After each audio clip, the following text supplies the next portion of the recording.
புவன மகாதேவி.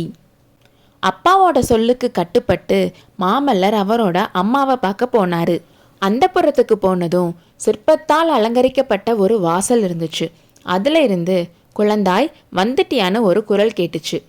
பல்லவ சாம்ராஜ்யத்தோட பட்டத்து அரசி புவன மகாதேவி அந்தப்புற வாசல்ல நின்றுட்டு இருந்தாங்க. அம்மானு போய் மாமல்லர் அவங்கள கட்டி பிடிச்சிக்கிட்டாரு. நீங்கள் எனக்கு ஒரு வரம் தரணும்னு சொல்லி கேட்டாரு. வரமா? சரி தரேன், ஆனால் நானும் ஒரு வரம் கேட்பேன், நீயும் தரணும்னு சொன்னாங்க அரசி.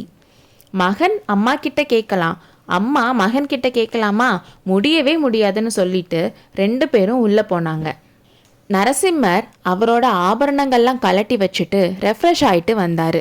வந்ததுக்கப்புறம் 2 பேரும் பூஜை அறைக்கு போய் சாமி கும்பிட்டு சாப்பிட வந்தாங்க.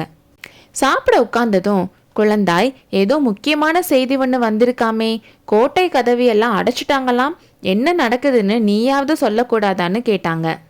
அம்மா, சாப்பிட்டு முடிச்சுட்டு மேல் மாடத்துக்கு போய் எல்லாம் விவரமாக சொல்கிறேன், ஆனால் ஒன்று மட்டும் இப்போவே சொல்கிறேன், இனிமேல் நான் வந்ததுக்கப்புறம் தான் சாப்பிடுவேன்னு இருக்கக்கூடாது, சீக்கிரமாகவே சாப்பிட்றணும்னு சொன்னார். சமண மதத்தில் நைட்டு சாப்பிட்ற பழக்கம் இல்லாதனால ரொம்ப நாளாகவே அரசர் நைட்டு சாப்பிட்றதில்ல. சிவனடியாராக மாறினதுக்கு அப்புறமும் அதவே ஃபாலோ பண்ணார். பகலில் ஃபுல்லாக அரசரும் மாமல்லரும் ராஜகாரியங்களில் பிஸியாக இருக்கனால டெய்லி நைட்டு மேல் மாடியில் இருக்க ஒரு ரூமில் அம்மா அப்பா பையன் 3 பேரும் பேசுகிறது வழக்கம். சாப்பிட்டு முடிச்சுட்டு அம்மாவும் பையனும் நிலா மாடத்தில் போட்டிருந்த ஒரு பளிங்கு கல் மேலே உட்கார்ந்தாங்க. நரசிம்மவர்மரோட மனசெல்லாம் காஞ்சி நகரோட கீழ் கோட்டை வாசலை கடந்து போயிட்டு இருக்க பல்லக்கில் இருந்துச்சு. அவங்கள காப்பாற்றின வீரன் யாரா இருப்பான்னு யோசிச்சுட்டு இருந்தாரு. எதுவுமே பேசாம ஏதோ சிந்தனையில இருந்த மாமல்லரை பார்த்து குழந்தாயின்னு கூப்பிட்டாங்க அரசி.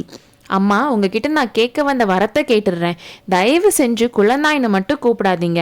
நான் என்ன பச்சை குழந்தையா? பெரிய பெரிய மல்லர்களை எல்லாம் ஜெயிச்சு மாமல்லன்னு பெயர் வாங்கியிருக்கேன். அப்புறம் என்ன குழந்தை குழந்தைன்னு? அப்பாவும் என்ன குழந்தையாவே பார்க்கிறார். அதுக்கு என்ன செய்யலாம்?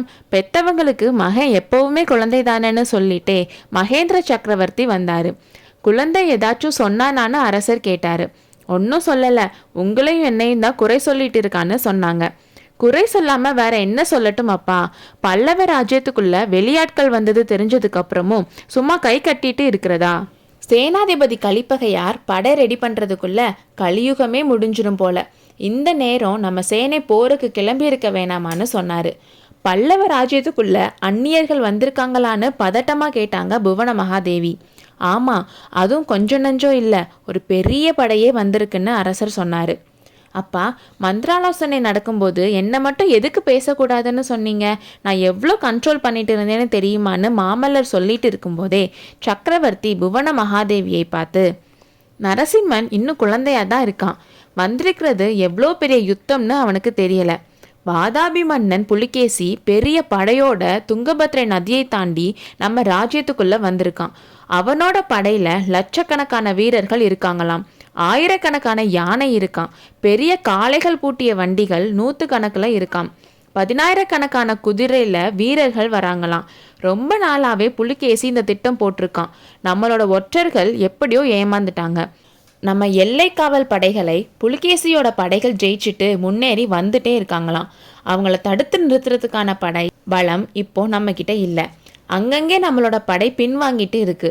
பல்லவ ராஜ்யத்துக்கு வந்திருக்க அபாயம் ரொம்ப பெருசு.